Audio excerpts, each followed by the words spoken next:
Hi మిత్రులారా, ఇదిగో చూడండి జనప్రపంచనం. ఈ ఇండస్ట్రీ కొన్ని లక్షలాది మందిని కోటీశ్వరులను తయారు చేసిన ఇండస్ట్రీ. ఆ ఇండస్ట్రీని మనకు భారత ప్రభుత్వం 1996లోనే మనకు పరిచయం చేసింది. కానీ మనకు తెలియాల్సిన విషయం వల్ల ఏంటంటే, మనకు పేద మధ్యతరగతి ఈరోజు కోటీశ్వరులుగా చేసిన ఒకే ఒక ఇండస్ట్రీ, లక్షలాది మంది ఈరోజు మల్టా మిలియనర్స్గా తయారు చేసిన ఒకే ఒక ఇండస్ట్రీ డైరెక్ట్ సెల్లింగ్ ఇండస్ట్రీ.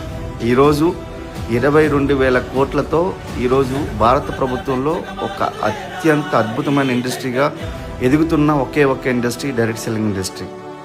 ఒక్కసారి ఆలోచించండి మిత్రులారా, ఈరోజు కోటీశ్వరులు కావాలంటే ఖచ్చితంగా కోట్లు పెట్టుబడి పెట్టాల్సిందే. అది పెట్టుబడి పెడితే తప్ప మన కోట్లు సంపాదించవచ్చు అనే విషయం చిన్న పిల్లాడికి అడిగినా తెలుస్తుంది. ఈ అవకాశాన్ని వినియోగించుకుంటే విజేత అవుతావు, నీ తరాలను మార్చిన వాడు అవుతాం.